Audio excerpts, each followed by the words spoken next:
Welcome दोस्तों, आप सभी का मैं स्वागत करता हूं आपके अपने यूट्यूब चैनल पर सुरवेश्वर सिद्धांत क्लासेस अकोला। देखिए, इसके पहले लेक्चर में हमने Daniell cell, salt bridge and उसके फंक्शन को एक्सप्लेन किया था। अब इस टॉपिक पर कोई भी सवाल आता है तो उसका आंसर आपको वीडियो लेक्चर में मिल जाएगा। ईच एंड एवरीथिंग हमने देखे, सारे पॉइंट्स हमने देखे, कोई भी एक भी पॉइंट हमने नहीं छोड़ा उसमें। तो आप अगर उन वीडियो लेक्चर को देखते हैं, शांति से देखते हैं, तो आप उस टॉपिक पर के सारे सवाल आसानी से सॉल्व कर सकते हो, इसकी मुझे गारंटी है। तो ठीक है बच्चों, आप वो लेक्चर्स देखो, कुछ डाउट आता है तो हमें पूछा करो। आज हम थोड़ा नेक्स्ट लेक्चर की तरफ जाते हैं, how to represent a galvanic cell, how to represent electrogenic cell. अब हमारे लिए हर बार पूरा का पूरा इलेक्ट्रोजेनिक सेल निकालना टाइम कंज्यूमिंग होता है। 2 बीकर निकालो, 2 रॉड निकालो, उनको एक्सटर्नली कनेक्ट करो, सॉल्ट ब्रिज डालो, इतना सारा फिर हमें ड्रॉ करना पड़ेगा और जिसकी वजह से बहुत ज़्यादा टाइम लगेगा। तो क्या कोई रास्ता है जिससे हम शॉर्ट में सेल को रिप्रेजेंट करें और इन्फॉर्मेशन पूरी की पूरी कन्वे हो जाए, मतलब पूरा का पूरा जो सिनेरियो है हमें देखने को मिले? ऐसा अगर कोई रिप्रेजेंटेशन है तो हम उसका इस्तेमाल कर सकते हैं ताकि टाइम भी बचे और इन्फॉर्मेशन भी पूरी की पूरी कन्वे हो जाए। इसलिए आज के इस टॉपिक में हमें देखना है conventions used to represent a galvanic cell. अब गैल्वेनिक सेल यानी इलेक्ट्रोजेनिक सेल, आपने इलेक्ट्रोलिटिक सेल को भी देखा है और इलेक्ट्रोजेनिक सेल को भी देखा है। इलेक्ट्रोलिटिक सेल में दोनों इलेक्ट्रोड एक ही सॉल्यूशन में डूबे हुए रहते हैं, इलेक्ट्रोजेनिक सेल में 2 इलेक्ट्रोड अलग अलग इलेक्ट्रोलाइट में रहते हैं, डूबे हुए रहते हैं। ये हमने देखा है और ऑब्जर्व भी किया है। अब इलेक्ट्रोजेनिक सेल को शॉर्ट में रिप्रेजेंट कैसे किया जाए ताकि हमें पूरी इन्फॉर्मेशन मिल जाए और रिप्रेजेंटेशन बहुत ही आसान हो, सुटसुटीत असायला पाहिजे। याच्यासाठी मग आपण काही कन्व्हेन्शनचा यूज करतो। तो कन्व्हेन्शन्स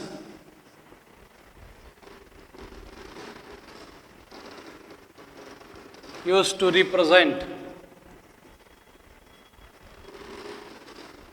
गैल्वेनिक सेल। कोई भी इलेक्ट्रोजेनिक सेल को रिप्रेजेंट करने के लिए हम इन कन्वेंशन का इस्तेमाल करेंगे।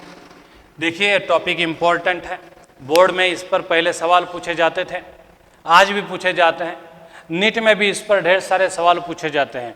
हमें बोर्ड के हिसाब से ये टॉपिक ज़्यादा इम्पोर्टेंट नहीं है, लेकिन नीट के हिसाब से, IIT JEE के हिसाब से ये टॉपिक बहुत ज़्यादा इम्पोर्टेंट है। हमें रिप्रेजेंटेशन को समझते आना चाहिए। अगर रिप्रेजेंटेशन ऑफ गैल्वेनिक सेल समझता है तो उस पर डिपेंडेंट न्यूमेरिकल हो या फिर प्रॉब्लम्स हो, थ्योरी क्वेश्चंस हो, हमें क्या करते आएंगे, सॉल्व करते आएंगे। तो सबसे पहले अब हमारा टॉपिक रहेगा conventions used to represent galvanic cell. अब देखो, इलेक्ट्रोकेमिकल सेल में 2 इलेक्ट्रोड रहते हैं, anode and cathode. 2 half cell रहती है, oxidation half cell and reduction half cell. Oxidation half cell में हम एनोड को डिप करते हैं उसके सॉल्यूशन में, एंड रिडक्शन हाफ सेल में हम कैथोड को डिप करते हैं उसके सॉल्यूशन में। हाफ सेल का मतलब हमने बताया था आपको। अब जब भी हम कभी किसी गैल्वेनिक सेल को रिप्रेजेंट करेंगे तो हमें एनोड मटेरियल को एक्सट्रीम लेफ्ट हैंड साइड पर लिखना है। इस एनोड मटेरियल की इधर कुछ भी नहीं होना चाहिए। कैथोड जो है वो हम लिखेंगे एक्सट्रीम राइट हैंड साइड पर। कैथोड जो भी कोई कैथोड का रोल प्ले कर रहा है उसके राइट हैंड साइड पर कुछ भी नहीं होना चाहिए। जो मटेरियल कैथोड का रोल प्ले कर रहा है वो चाहिए एक्सट्रीम राइट हैंड साइड पर। तो while representing Daniell cell or any electrogenic cell, anode must be written on extreme left hand side and cathode must be written on extreme right hand side. Do you got it? अब anode भाई क्या होता है? तो anode is an electrode dipped in a solution of its own ion. मतलब anode जो electrode है वो उसके सॉल्यूशन के डायरेक्ट कांटेक्ट में होता है। तो एनोड और उसके सॉल्यूशन के बीच में जो डायरेक्ट कांटेक्ट होता है, that direct contact is represented by single vertical line. The direct contact between anode and its solution is represented by single vertical line. याद रहे बच्चों कि जो सॉल्यूशंस है वो इलेक्ट्रोड के इनर साइड पर होने चाहिए, बराबर है। तो जो भी इलेक्ट्रोलिटिक सॉल्यूशंस है जिसमें भी हमारे इलेक्ट्रोड डूबे हुए हैं, वो इलेक्ट्रोलिटिक सॉल्यूशन जो है इलेक्ट्रोड के अंदरूनी साइड पर चाहिए। इसलिए मैंने एनोड के अंदर की साइड ये है तो मैंने एनोडिक सॉल्यूशन यहाँ पे लिखा। कैथोड भी उसके खुद के सॉल्यूशन के कांटेक्ट में होता है। तो direct contact between cathode and it's solution is indicated by straight vertical line. तो यहाँ पे मैं लिखूंगा कैथोड सॉल्यूशन। देखो मैंने कैथोडिक सॉल्यूशन को अंदर की तरफ लिखा। All the electrolytic solutions are written on inner side of respective electrode। तो एनोड के अंदर की साइड ए है, कैथोड के अंदर की साइड ए है। तो direct contact between electrode and it's solution is denoted by straight vertical line. बराबर है, इस तरह से हम रिप्रेजेंटेशन करते हैं। अब ये जो दो इलेक्ट्रोलिटिक सॉल्यूशंस हैं वो डायरेक्टली कांटेक्ट में नहीं आते हैं, लेकिन इनडायरेक्टली कांटेक्ट में आते हैं, और इनडायरेक्टली कांटेक्ट में लाने के लिए हम किसका इस्तेमाल करते हैं? Salt bridge. तो इनडायरेक्ट कांटेक्ट बोलो या सॉल्ट ब्रिज बोलो, indirect contact between two electrolytic solution is denoted by double vertical line. या मानो ये सॉल्ट ब्रिज है, salt bridge is denoted by double vertical line. तो डबल वर्टिकल लाइन को हम सॉल्ट ब्रिज मान सकते हैं या फिर indirect contact between two electrolytic solution बोल सकते हैं। बराबर है। तो any electrogenic cell is consist of two half cell, oxidation half cell and reduction half cell. बराबर है, दो हाफ सेल आ गई, राइट हैंड साइड वाली reduction half cell and left hand side वाली ऑक्सीडेशन हाफ सेल। तो इसे मैं लिखूंगा oxidation half cell and reduction half cell. तो याद रहे कि during representation of any electrogenic cell, oxidation half cell should be written on left hand side and reduction half cell should be written on right hand side. In oxidation half cell, an electrode is dipped in a solution of its own ion। तो anodic material जो anode का role play कर रहा है that must be written on extreme left hand side. Extreme left hand side का मतलब है कि एनोड मटेरियल के इधर कुछ भी नहीं होना चाहिए। बराबर है, जो भी होगा अब एनोड मटेरियल के राइट हैंड साइड पर होगा। एनोड और उसके सॉल्यूशन के बीच में जो डायरेक्ट कांटेक्ट होता है वो हम रिप्रेजेंट करते हैं किससे? वर्टिकल लाइन से। Similarly, cathode is represented on extreme extreme right hand side, and its solution is written on inner side separated by vertical line. The two electrolytic solutions are connected internally by means of salt bridge. The indirect contact या salt bridge हम किससे represent करते हैं? Double vertical line से represent करते हैं। अब ये होगा सॉलिड मटेरियल होगा एनोड का, कैथोड का। मेटालिक इलेक्ट्रोड होंगे तो मेटल को ही हम वायर कनेक्ट करके क्या कर सकते हैं? कनेक्शन कर सकते हैं। लेकिन हर बार ये इलेक्ट्रोड मेटल से ही बने रहेंगे, सॉलिड ही रहेंगे, ऐसा कुछ नहीं है। कभी कभार इलेक्ट्रोड जो है वो गैस से भी बने रहते हैं या फिर लिक्विड से भी बने रहते हैं। तो गैसियस इलेक्ट्रोड हो या फिर लिक्विड इलेक्ट्रोड हो तो वहाँ पे क्या करना चाहिए? अब जाहिर है कि गैसियस इलेक्ट्रोड है, लिक्विड इलेक्ट्रोड है, तो उसे हम सर्किट में लाने के लिए एक्सटर्नली मेटालिक वायर के साथ जोड़ नहीं सकते। तो वहाँ पे हमें हर बार किसकी जरूरत पड़ेगी? सपोर्टिंग इलेक्ट्रोड की। तो जब भी कभी हमारा एनोड का मटेरियल गैसियस होगा या फिर लिक्विड होगा तो वहाँ पर हमें किसकी जरूरत पड़ेगी? सपोर्टिंग इलेक्ट्रोड की। और जनरली सपोर्टिंग इलेक्ट्रोड हम किसका इस्तेमाल करते हैं? प्लैटिनम का, क्योंकि वो सेल रिएक्शन में कोई इंटरफेयर नहीं करता। इसलिए जब भी कोई लिक्विड मटेरियल या गैसियस मटेरियल का इलेक्ट्रोड बना हुआ हो तब वहां पे हम सपोर्टिव इलेक्ट्रोड लेते हैं प्लैटिनम का। और प्लैटिनम इलेक्ट्रोड का रोल प्ले कर रहा है तो वो कहाँ होगा? एक्सट्रीम लेफ्ट हैंड साइड पे एनोड होगा तो, और कैथोड होगा तो कहाँ होगा? Extreme right hand side. तो इन केस ऑफ गैसियस और liquid electrode material we have to use a supportive electrode of platinum. Why platinum? क्योंकि प्लैटिनम सेल रिएक्शन में कोई इंटरफेयर नहीं करता, रिएक्शन में चेंज नहीं करता। इसलिए हम सब सपोर्टिव इलेक्ट्रोड के तौर पर हमेशा किसे चूज करते हैं? प्लैटिनम को। समझो कि हाइड्रोजन गैस एनोड का रोल प्ले कर रहा है, एनोड का रोल प्ले कर रहा है मतलब भाई hydrogen gas should be in contact with is H positive ion. देखो इलेक्ट्रोड पहले और बाद में क्या है? सॉल्यूशन है। अब गैसियस मटेरियल है हाइड्रोजन, अब इसको हम एक्सटर्नली कनेक्ट कैसे करेंगे? गैस के साथ वायर को कनेक्ट कैसे करेंगे? इसलिए प्रॉब्लम आता है। तो हम क्या करते हैं? यहाँ पे सपोर्टिव इलेक्ट्रोड प्लैटिनम का इस्तेमाल करते हैं। तो यहाँ पे ये जो मैंने रिप्रेजेंटेशन लिखा है ये हाइड्रोजन इलेक्ट्रोड का लिखा है एज अ एनोड। तो जब हाइड्रोजन एज अ एनोड सर्व करेगा तो हम इस तरह से लिखेंगे। और यही इलेक्ट्रोड अगर कैथोड का रोल प्ले करेगा तो कैसे लिखेंगे हम? पहले electrolytic solution, single vertical line H2 gas, और बाद में क्या लिखेंगे? प्लैटिनम।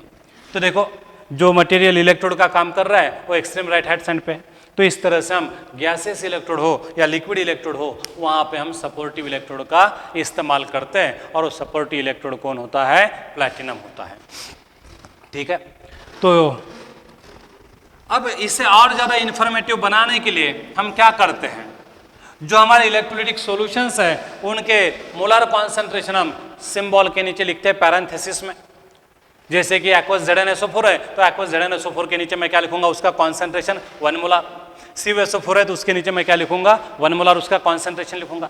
तो इस सेल रिप्रेजेंटेशन को और इंफॉर्मेटिव बनाने के लिए हम हर एक इलेक्ट्रोलिटिक सॉल्यूशन के कॉन्सेंट्रेशंस लिखेंगे इलेक्ट्रोलिटिक सॉल्यूशन के फार्मूले के नीचे, बराबर है। अगर हमारा इलेक्ट्रोड गैसियस इलेक्ट्रोड है तो गैसियस इलेक्ट्रोड का जो ईएमएफ होता है that depends upon the pressure of that gas, और इसलिए जब कोई गैसियस इलेक्ट्रोड होता है तो उस गैसियस इलेक्ट्रोड के सिंबल के नीचे हम क्या लिखते हैं, उसका पार्शियल प्रेशर लिखते हैं, 1 एटमॉस्फेयर, 0.5 एटमॉस्फेयर, 2 एटमॉस्फेयर। अब ये कन्वेंशन का अगर हम इस्तेमाल करते हैं तो क्या कर सकते हैं, सेल को रिप्रेजेंट कर सकते हैं। जैसे कि हमारी डैनियल सेल है, अब डैनियल सेल में हमें मालूम है क्या है cell reaction, zinc plus Cu di positive gives Cu plus Zn। अब सबसे पहले तो जब भी हमें रेडॉक्स रिएक्शन दी जाएगी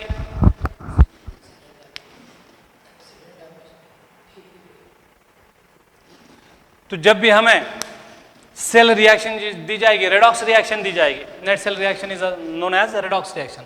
जब रेडॉक्स रिएक्शन दी जाएगी तो सबसे पहले हमें आइडेंटिफाई करना पड़ेगा कि भाई इसमें से एनोड कौन है और इसमें से कैथोड कौन है। और एनोड कौन होता है भाई, जो ऑक्सीडेशन में जाता है, तो जो ऑक्सीडेशन में जाता है वो एनोड और जो रिडक्शन में जाता है वो कैथोड। तो मैं इस रेडॉक्स रिएक्शन को देखूंगा और पता लगाऊंगा कि कौन ऑक्सीडेशन में गया है। जिंक की ऑक्सीडेशन स्टेट बढ़ गई मतलब वो ऑक्सीडेशन में गया, मतलब वो क्या है, एनोड है। कॉपर की पहले +2 ऑक्सीडेशन स्टेट थी, अब 0 हो गई, मतलब यहाँ पे ऑक्सीडेशन स्टेट डिक्रीज हो गई, मतलब ये रिडक्शन में गया और जो रिडक्शन में जाता है वो क्या होता है, कैथोड। तो इस तरह से गिवन रेडॉक्स रिएक्शन को ऑब्जर्व करके मैं anode material and cathode material को क्या करूंगा, ढूंढ लूंगा। अब यहाँ पे डैनियल सेल में मुझे पता चल गया कि जिंक एनोड है एंड कॉपर क्या है, कैथोड है। अब मैं एनोड को कैसे लिखूंगा, कैथोड को कैसे लिखूंगा, डैनियल सेल का रिप्रेजेंटेशन कैसे होगा। तो देखो जिंक एनोड है तो डायरेक्टली कांटेक्ट में है किसके, उसके खुद के आयन के कांटेक्ट में। ZnSO4 लिखो या एक्वस Zn डाइपॉजिटिव आयन लिखो, वन एंड द सेम है। कॉपर इलेक्ट्रोड है दूसरा, वो किसके डायरेक्ट कांटेक्ट में है, Cu डाइपॉजिटिव आयन के। देखो हमने इलेक्ट्रोलिटिक सॉल्यूशन जो है वो इनर साइड पे लिखे, इलेक्ट्रोड और उसके सॉल्यूशन में direct contact single vertical line से, और दो इलेक्ट्रोलिटिक सॉल्यूशन में इनडायरेक्ट कांटेक्ट मतलब सॉल्व ब्रिज हम कैसे रिप्रेजेंट करते हैं, डबल वर्टिकल लाइन से। अब ये होगा रिप्रेजेंटेशन डैनियल सेल का। अब मैं इसे मोर इन्फॉर्मेटिव बनाना चाहता हूं तो यहाँ पे क्या करना पड़ेगा, मुझे इनके कॉन्सेंट्रेशन जो भी है वो लिखने पड़ेंगे, बराबर है। और जिस टेम्परेचर पे रिएक्शन होती है वो टेम्परेचर भी हमें यहाँ पे नोट डाउन करना पड़ेगा, क्योंकि टेम्परेचर पे भी ईएमएफ ऑफ सेल डिपेंडेंट होता है। जैसे कि हमने how to increase the EMF of Daniell cell इस टॉपिक में देखा था। जब भी हम टेम्परेचर बढ़ाते हैं ईएमएफ ऑफ सेल कम होता है, और जब भी टेम्परेचर कम करते हैं तो ईएमएफ ऑफ सेल बढ़ता है। तो इसलिए डैनियल सेल या कोई भी इलेक्ट्रोजेनिक सेल हो उसका रिप्रेजेंटेशन लिखते वक्त हमें क्या करना पड़ेगा, टेम्परेचर का इस्तेमाल करना पड़ेगा। अब देखो आपको रिएक्शन से रिप्रेजेंटेशन लिखो ऐसा सवाल पूछा जाएगा, या रिप्रेजेंटेशन से रिएक्शन लिखो ऐसा पूछा जाएगा। Write down the corresponding half cell reaction from the following cell representation, ऐसे सवाल पूछे जाते हैं कि भैया आप हाफ सेल को लिखो या फिर हाफ सेल दी जाएंगी सेल को रिप्रेजेंट करो। जैसे कि एक एग्जांपल लेते हैं हम, H2 gas plus Cl2 gas gives twice HCl gas. अब क्या मैं इस सेल को रिप्रेजेंट कर सकता हूं? तो सबसे पहले हमारे मन में सवाल आना चाहिए, क्या ये रिएक्शन रेडॉक्स रिएक्शन है? अगर रेडॉक्स रिएक्शन है तो सेल बनेगी, सेल बनेगी तो हम उससे रिप्रेजेंट करेंगे। अगर गिवन रिएक्शन रेडॉक्स रिएक्शन है ही नहीं तो उसे हम इलेक्ट्रोकेमिस्ट्री में स्टडी कर भी नहीं पाएंगे। तो सबसे पहले रिएक्शन देखने के बाद आपके दिमाग में ये सवाल आना चाहिए कि whether the given reaction is redox और नॉट। रेडॉक्स नहीं है तो फिर आगे सोचने का सवाल ही पैदा नहीं होता। हम देख रहे हैं इस रिएक्शन को, क्या ये रेडॉक्स रिएक्शन है? तो मैंने देखा हाइड्रोजन एलिमेंटल फॉर्म में है, 0 चार्ज है। HCl के साथ जब हाइड्रोजन HCl में हाइड्रोजन कंबाइन होता है तो हाइड्रोजन पर क्या चार्ज आता है, +1, एंड क्लोरीन पर क्या है, -1।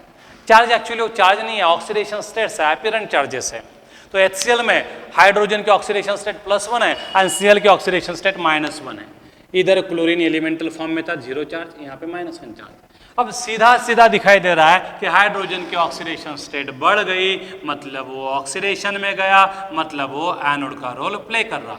Cl2 जो है उसकी ऑक्सीडेशन स्टेट डिक्रीज हो गई, जिस किसी को ऑक्सीडेशन स्टेट डिक्रीज होती है वो रिडक्शन में गया, ऐसा बोलते हैं हम, मतलब वो किसका रोल प्ले करेगा, कैथोड का। तो इस तरह से मुझे कैथोड और एनोड आइडेंटिफाई करते आए। मतलब अब मैं लेफ्ट साइड पर किसे लिखूं एंड राइट साइड पर किसे लिखूं, ये क्लियर हो गया। अब रही सेल को रिप्रेजेंट करने की बात, तो देखो यहाँ पे H2 मेरा एनोड है, Cl2 मेरा कैथोड है। लेकिन भाई दोनों गैसीय स्टेट में, तो क्या करेंगे हम, कैसे रिप्रेजेंट करेंगे? तो जब हमारा एनोड मटेरियल गैसीय स्टेट में होता है तो उसके लिए हम सपोर्टिव इलेक्ट्रोड यूज करते हैं, कौन, प्लैटिनम। तो जो सपोर्टिव इलेक्ट्रोड है एंड गैसियस एनोड मटेरियल है, उनके बीच में क्या होता है, कॉमा दिया जाता है। तो platinum electrode and hydrogen gas के बीच में हम क्या दिखाएंगे, कॉमा दिखाएंगे। अब हाइड्रोजन गैस डायरेक्टली किसके कांटेक्ट में होगा, उसके खुद के आयन के साथ, और हाइड्रोजन मोर कॉमनली कौन सा आयन तैयार करता है, H पॉजिटिव आयन, इसलिए एक्वस H पॉजिटिव आयन। अब दूसरा इलेक्ट्रोड है Cl2, Cl2 भी गैसीय स्टेट में, मतलब ये अकेला काम नहीं कर पाएगा, इसे भी सपोर्टिव इलेक्ट्रोड की जरूरत है, तो हम प्लैटिनम का इस्तेमाल करेंगे। तो जब भी हम कभी सपोर्टिव इलेक्ट्रोड प्लैटिनम का इस्तेमाल करते हैं तो एनोड मटेरियल एंड प्लैटिनम में क्या दिया जाता है, कॉमा दिया जाता है। अब Cl2 उसके खुद के आयन के साथ कांटेक्ट में होगा। Any electrode dipped in a solution of its own ion is called as half cell. तो क्लोरीन की हाफ सेल भी होगी, तो क्लोरीन किसके कांटेक्ट में होगा, क्लोरीन के आयन में, और क्लोरीन मोर कॉमनली कौन सा आयन तैयार करता है, क्लोराइड आयन। अब H positive ion and Cl negative ion, ये दो इलेक्ट्रोलिटिक सॉल्यूशन है। अब ये डायरेक्टली नहीं, इनडायरेक्टली एक दूसरे के कांटेक्ट में है, तो इनडायरेक्ट कांटेक्ट दिखाने के लिए क्या करेंगे हम, डबल वर्टिकल लाइन। तो ये हो गया इस सेल का रिप्रेजेंटेशन। देखो इस सेल का रिप्रेजेंटेशन हमने किया, platinum comma H2 gas, single vertical line H positive ion, double vertical line Cl negative ion, single vertical line Cl2 gas, platinum. अब यहाँ पे H पॉजिटिव आयन का कॉन्सेंट्रेशन होगा से 1 मोलार, Cl नेगेटिव आयन का concentration होगा again 1 molar लेंगे, कुछ भी ले सकते हैं आप। Cl2 गैस है, अब Cl2 गैस है तो उसका कॉन्सेंट्रेशन नहीं बता सकते, तो ऐसे केस में, गैसेस केस में हम पार्शियल प्रेशर की बात करते हैं, तो इसका प्रेशर समझो क्या है, 1 एटमॉस्फेयर है। तो Cl2 के फार्मूले के नीचे हम उसका प्रेशर लिखेंगे, हाइड्रोजन के नीचे हम उसका प्रेशर लिखेंगे। तो ये जो हो गई, ये क्या है, डैनियल इलेक्ट्रोजेनिक सेल का रिप्रेजेंटेशन है। डैनियल सेल का रिप्रेजेंटेशन जैसा करते हैं वैसे हर एक सेल का कर पाएंगे। तो ये कुछ कन्वेंशंस थे इलेक्ट्रोजेनिक सेल को रिप्रेजेंट करने के लिए। अब देखो यहाँ पे इस तरह से हम उसे मोर इंफॉर्मेटिव बना सकते हैं। Do you got it? Oxidation half cell देखो लेफ्ट हैंड साइड पर है, रिडक्शन हाफ सेल क्या है, राइट हैंड साइड पर है। Direct contact between electrode and it's solution is represented by single vertical line. Indirect contact between two electrolytic solution is represented by double vertical line. Temperature is mentioned. In case of gaseous or liquid electrodes, we have to use supportive electrode platinum. Platinum जब electrode का काम करेगा तो extreme left hand side पर लिखा जाएगा, anode का काम कर रहा है तो, और कैथोड का काम कर रहा है तो एक्सट्रीम राइट हैंड साइड पर लिखा जाएगा। इस तरह से हम क्या कर सकते हैं, सेल रिप्रेजेंटेशन लिख सकते हैं। अब कोई भी आपको रिएक्शन दी जाएगी तो आपको क्या करते आएगा, सेल लिखते आएगा।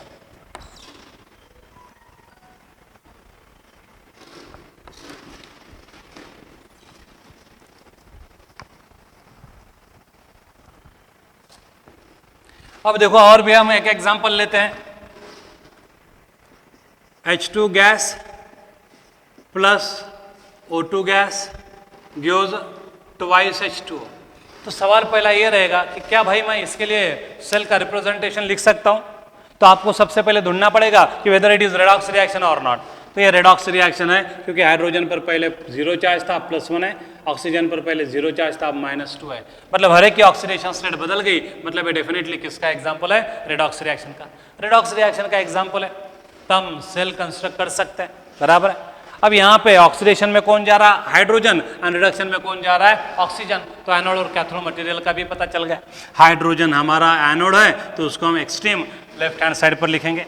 H2 gas should be in contact with H positive. जब तक H2 gas H positive ion के कॉन्टैक्ट में नहीं आएगा तब तक उस पर पोटेंशियल डेवलप होगा नहीं, तब तक वो इलेक्ट्रोड का रोल, ऑक्सीडेशन हाफ सेल का रोल प्ले नहीं करेगा। इसलिए H2 को हमेशा किसके कांटेक्ट में रखना पड़ेगा, H पॉजिटिव आयन के साथ में। अब गैसियस इलेक्ट्रोड है तो यहाँ पे हमें क्या करना पड़ेगा, सपोर्टिव इलेक्ट्रोड प्लैटिनम का इस्तेमाल करना पड़ेगा, डबल वर्टिकल लाइन। दूसरा इलेक्ट्रोड किससे बना हुआ है, O2 गैस से, AB गैस है, तो यहाँ पे भी हमें सपोर्टिव इलेक्ट्रोड की जरूरत पड़ेगी, प्लैटिनम। O2 किसके कॉन्टैक्ट में होगा, OH नेगेटिव आयन के, वो भी एक्वस। तो इस तरह से ये सेल बन गई। तो this is the cell representation for this given reaction. तो इस तरह से हम सेल रिएक्शन से सेल का रिप्रेजेंटेशन लिख सकते हैं। और दूसरा बात यह है कि सेल का रिप्रेजेंटेशन दिया हुआ है तो हम क्या कर सकते हैं, सेल भी लिख सकते हैं। और सेल रिएक्शन रिप्रेजेंटेशन दिया है तो हम सेल की रिएक्शन भी लिख सकते हैं। तो देखो भैया, तो ये सेल के कुछ कन्वेंशंस है जो हमें लिखने पड़ेंगे। अब बोर्ड में इस पर पहले सवाल आते थे, लेकिन आजकल इस पर सवाल नहीं आ रहे हैं बोर्ड में। नीट और जेई के एग्जाम में इस पर हर बार सवाल रहते हैं। जब भी कभी आपको सिर्फ एक ही इलेक्ट्रोड को रिप्रेजेंट करना है, मतलब हाफ सेल को रिप्रेजेंट करना है, पूरी सेल नहीं, सिर्फ आपको हाफ सेल रिप्रेजेंट करना है, तो whenever you are going to represent half cell only, then consider it as a cathode only. तो जब भी कभी हाफ सेल को रिप्रेजेंट करोगे तो उसका रिप्रेजेंटेशन हमेशा कैसा करोगे, कैथोड जैसे ही करोगे। और रोल कौन सा प्ले कर रहा है, क्या कर रहा है, कोई सवाल ही पैदा नहीं होता, क्योंकि हाफ सेल है, अकेली है, और अकेली हाफ सेल है तो पूरा तो सेल बना नहीं है, करंट तो कैरी होगा नहीं है, मतलब उसको हम कैथोड जैसा मानेंगे। जब भी कभी हमें सिंगल इलेक्ट्रोड को रिप्रेजेंट करना हो तो हम उसे हमेशा एज अ कैथोड रिप्रेजेंट करते हैं, इस तरह से रिप्रेजेंट करेंगे, बराबर है। Cu di positive, single vertical line Cu, Zn di positive, single vertical line Zn। तो according to IUPAC system, whenever we have to represent a single electrode, represent it as a cathode only। तो इसलिए हम जब भी कभी एक single electrode लिखते हैं तो उसे कैथोड मानकर कैथोड के जैसा लिखते हैं। देखो, राइट हैंड साइड पर इलेक्ट्रोड मटेरियल होना चाहिए और इनर साइड पर क्या होना चाहिए, इलेक्ट्रोलिटिक सॉल्यूशन होना चाहिए। तो ये कुछ कन्वेंशंस थे सेल को रिप्रेजेंट करने के लिए। अब हमने रिएक्शन से सेल बनाई, सेल का रिप्रेजेंटेशन बनाया। अब सेल के रिप्रेजेंटेशन से हम क्या कर सकते हैं, रिएक्शन लिख सकते हैं। समझो हमारे पास ऐसा एक रिप्रेजेंटेशन है, Mg solid, FgCl2 aqueous, Cl negative aqueous, Cl2 gas platinum. दो इलेक्ट्रोलाइट हैं, इनडायरेक्टली कांटेक्ट में है, तो हम क्या करेंगे, यहाँ पे डबल वर्टिकल लिखेंगे।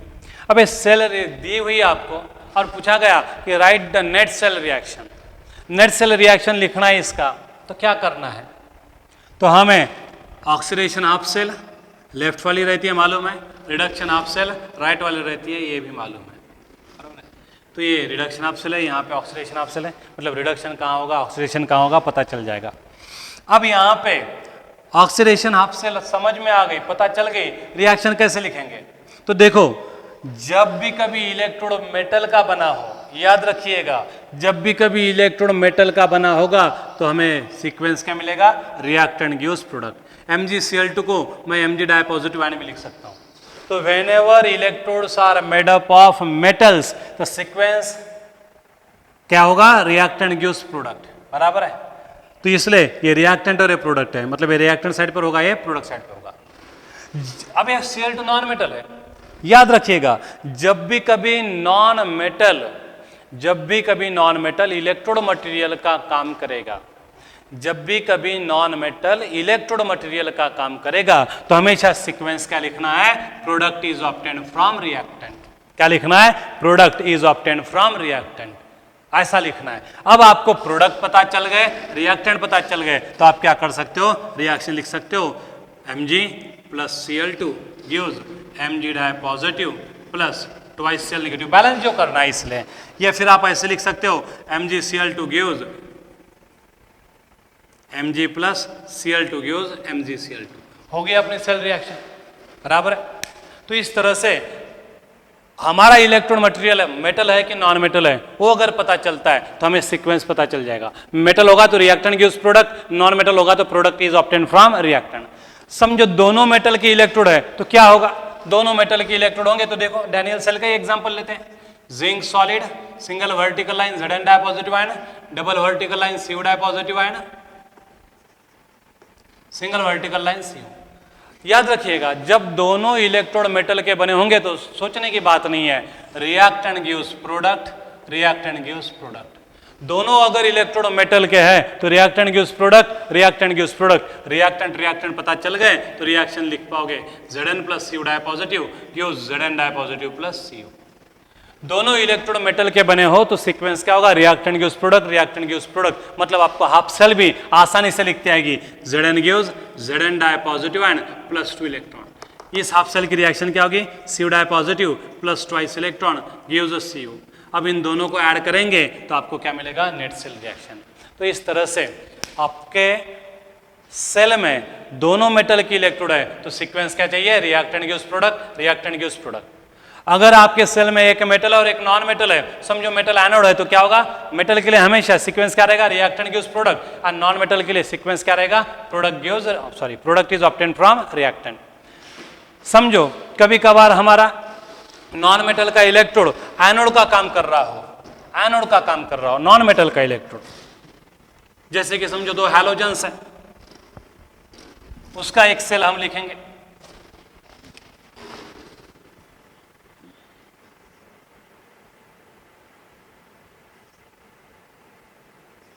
Twice Br negative plus F2 gives twice F negative plus Br। अब ये रिएक्शन मैं आयोनिक फॉर्म में लिखता हूं, नहीं तो फिर मैं कंप्लीट मॉलिकुलर फॉर्म में भी लिख सकता हूं। कैसे, twice NaBr plus F2 gives twice NaF plus क्या मिलेगा रे मुझे, Br2। ये रिएक्शन है भाई, क्या ये सच में रेडॉक्स रिएक्शन है? तो F2 पर पहले 0 चार्ज था, अब -1 है। ऑक्सीडेशन स्टेट किसी एक भी एलिमेंट की बदल गई, मतलब वो क्या है, रेडॉक्स रिएक्शन का डेफिनेटली एग्जांपल है। तो अब हम सेल लिख सकते हैं। अब यहाँ पे F2 की ऑक्सीडेशन स्टेट कम हो रही है, मतलब वो रिडक्शन में जा रहा है। ऑक्सीडेशन स्टेट कम हो रही है मतलब ये किसका रोल प्ले करेगा, कैथोड का। फिर किसकी ऑक्सीडेशन स्टेट बढ़ गई, NaBr में Br पर -1 चार्ज था, अब कितना है, 0। यहाँ पे -1 का चार्ज 0 हो गया, मतलब ऑक्सीडेशन स्टेट इंक्रीज हो गई, मतलब ऑक्सीडेशन में गया Br नेगेटिव, मतलब ये क्या है, अपना एनोड मटेरियल है, बराबर है, ये क्या अपना एनोड मटेरियल है। तो इस तरह से रिएक्शन अगर गिवन है तो हम एनोड कैथोड को ढूंढ सकते हैं, और एक बार एनोड कैथोड हमें मिल गया तो अब हम क्या कर सकते हैं, उससे सेल रिएक्शन से सेल रिप्रेजेंटेशन लिख सकते हैं। तो देखो भाई, मेरा Br नेगेटिव क्या है, एनोड है, तो मैं कैसे रिप्रेजेंट करूंगा, Br2 लिक्विड स्टेट में होता है रूम टेम्परेचर पे, लिक्विड इलेक्ट्रोड है हमारा, मतलब यहाँ पे सपोर्टिव इलेक्ट्रोड लगेगा कौन, प्लैटिनम, तो मैंने प्लैटिनम का इस्तेमाल किया।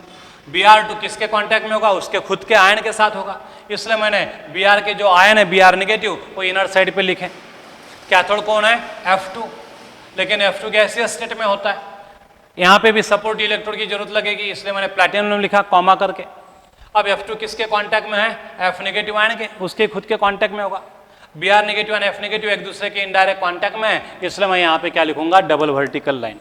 तो ये हो गया मेरा सेल का representation by using all the conventions. इसको मोर इन्फॉर्मेटिव बनाने के लिए मैं इनका कॉन्सेंट्रेशन लिख सकता हूँ, टेम्परेचर वगैरह लिख सकता हूँ, लेकिन उसमें हमें दिलचस्पी नहीं है, हमें सिर्फ रिएक्शन से सेल का रिप्रेजेंटेशन लिखना है, सेल के रिप्रेजेंटेशन से सेल लिखना है। अब यहाँ पे देखो, अब ये दोनों इलेक्ट्रोड जो नॉन मेटल के हैं, और तो नॉन मेटल के लिए मैंने क्या बताया आपको, product is obtained from reactant, तो product is obtained from reactant, product is obtained from reactant.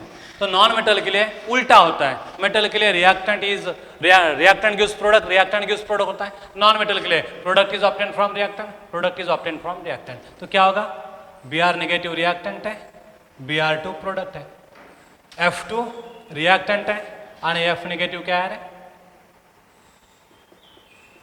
Product है। तो ये प्रोडक्ट, ये रिएक्टेंट, ये प्रोडक्ट, ये रिएक्टेंट। नॉन मेटल के लिए सीक्वेंस हमेशा याद रखना, product is obtained from reactant, product is obtained from reactant.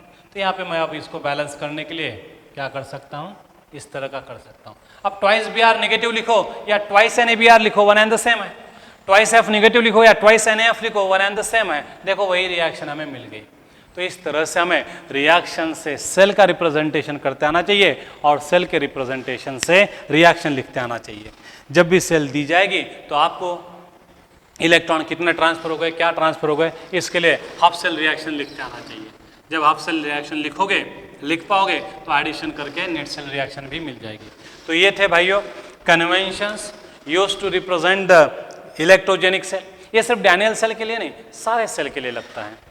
तो ये आप ध्यान से देखिएगा ये लेक्चर, इसमें सारे पॉइंट्स कवर किए हमने रिप्रेजेंटेशन के, कुछ भी छूटा नहीं है।